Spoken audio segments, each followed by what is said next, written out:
Hello everyone. Previous video में हम लोगों ने आपका पार्लियामेंट का चैप्टर को स्टार्ट किया था, जिसमें हमने the role of the parliament का टॉपिक को कवर करा था। टॉपिक था आपका to select the national government. हमने देखा था कि पार्लियामेंट में कौन कौन होते हैं, प्रेसिडेंट होते हैं, राज्यसभा होती है, लोकसभा होती है, ठीक है, कैसे गवर्नमेंट फॉर्म होती है। हमने पढ़ा था कि लोकसभा में आपके टोटल 545 मेंबर्स होते हैं, ओके, और सरकार किसकी बनती है, जिसके भी 272 से ज़्यादा या फिर 272 एटलीस्ट मेंबर होने चाहिए, उसी की सरकार बनेगी। हमने लोकसभा के बारे में भी पढ़ा था और हमने राज्यसभा के बारे में भी पढ़ा था कि राज्यसभा में टोटल 233 मेंबर्स जो कि इलेक्टेड होते हैं, प्लस 12 मेंबर्स जो कि प्रेसिडेंट नॉमिनेट करता है। और इसमें एक इम्पॉर्टेंट चीज़ आपको बता रखी है कि पार्लियामेंट ऑफ इंडिया, जिसको हम क्या बोलते हैं, सांसद, okay, is the supreme law making institution. ये एक सुप्रीम लॉ मेकिंग इंस्टीट्यूशन है जो कि कानून को बनाता है। इसमें दो हाउसेज होते हैं, एक होता है राज्यसभा और एक होता है आपकी लोकसभा। अब देखिए, राज्यसभा को हम क्या बोलते हैं, काउंसिल ऑफ स्टेट। राज्य से ही आप समझ रहे होंगे स्टेट्स, ठीक है, जिसमें टोटल स्ट्रेंथ कितनी होती है, कितने मेंबर्स होते हैं इसमें, 245 मेंबर्स। और इसको कौन चेयर करता है, ये चेयर्ड बाय होता है वाइस प्रेसिडेंट, जो कि इंडिया का है, ठीक है, इंडिया का जो भी वाइस प्रेसिडेंट होगा। एक आपको बता रखा है लोकसभा, जिसको बोलते हैं हम हाउस ऑफ द पीपल। इसमें टोटल मेंबरशिप होती है 545 मेंबर्स की, और इसको कौन प्रिसाइडेड ओवर करता है, स्पीकर। अब आपको इसमें बी पॉइंट बता रखा है, to control, guide and inform the government. देखिए, आपकी जो पार्लियामेंट का जो सेशन है, जैसे पार्लियामेंट स्टार्ट जो होगी, वो स्टार्ट होती है आपके क्वेश्चन आवर से।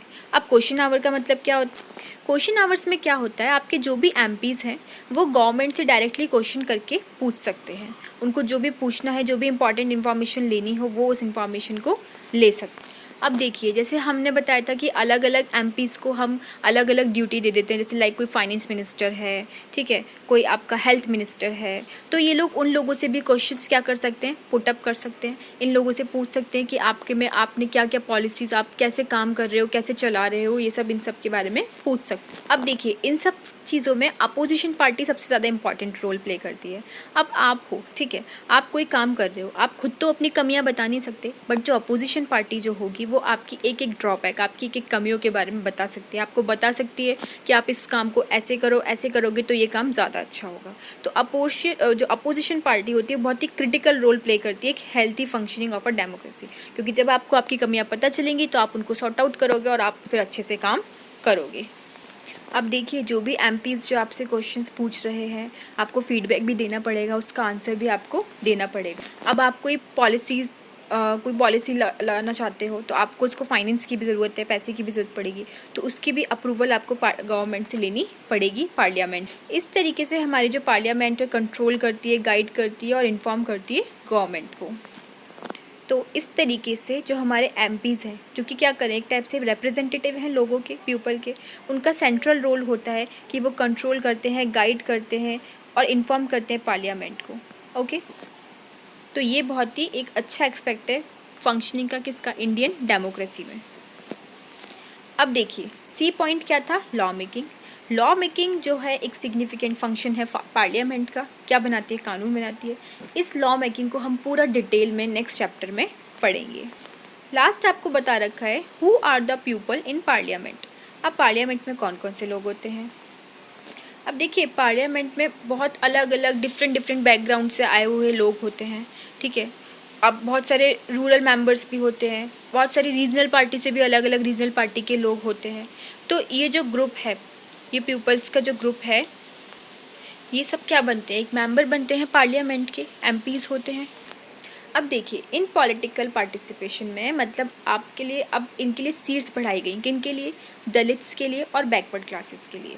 ऐसा नहीं है कि सिर्फ हम कुछ ही लोगों को सीट्स देंगे, इसमें इन लोगों के लिए भी सीट्स होती हैं, दलित्स के लिए और बैकवर्ड क्लासेस। अब देखिए, हर चीज़ को ध्यान में रखते हुए पार्लियामेंट्स में कुछ सीट्स रिजर्व्ड होती हैं एससीज़ के लिए और एसटीज़ के लिए। ऐसा नहीं है कि सब जनरल के ही आ जाएंगे। अगर सब जनरल के ही आ जाएंगे तो जो एससीज़ एसटीज़ होती हैं, इनको कौन रिप्रेजेंट करेगा, ये लोग आकर के अपने लोगों को रिप्रेजेंट करेंगे, ठीक है। तो जब SC/STs के लोग आएंगे, ये बनेंगे, तो ये लोग अपने लोगों के बारे में, उनको जो भी प्रॉब्लम है उसकी बात को भी पार्लियामेंट के अंदर रखेंगे, उनके फेवर में भी बात की जाएगी। किसके बारे में? SCs और STs के लिए। इनके लिए कुछ सीट्स रिजर्व की जाती हैं। आप देखिए हर जगह रिजर्वेशन है। अभी आप आगे और बड़े होंगे, आप एग्ज़ाम्स में पार्टिसिपेट कर एग्ज़ाम्स देंगे, ठीक है, गवर्नमेंट एग्ज़ाम्स देंगे, उधर भी SC/STs का रिजर्वेशन होता ही होता है। ऐसे ही और किसके लिए रिजर्वेशन है? वुमेंस के लिए भी रिजर्वेशन है। ये जो इशू है ये अभी तक डिबेटेड है, मतलब लोग इस पे चर्चा चलती है। 60 ईयर्स एगो, मतलब 60 साल पहले सिर्फ 40% जो MPs थे वो कौन थी? वुमेन थी। और आज इट इज़ जस्ट अबव 11%। ये बहुत ही स्मॉल शेयर है। क्यों? क्योंकि आपकी आधी जनसंख्या क्या है? वुमेन की है। आधी मेन की है तो आधी किसकी है? वुमेन की है। तो बस यही था आपके इस चैप्टर में। नेक्स्ट वीडियो में हम नेक्स्ट चैप्टर को डिस्कस करेंगे। होप आपको ये चैप्टर समझ में आया होगा। अगर आपको चैप्टर अच्छा लगे और समझ में आया हो तो प्लीज़ चैनल को सब्सक्राइब कीजिएगा और वीडियो को शेयर कीजिएगा। Thank you for watching. Till then, bye bye, take care.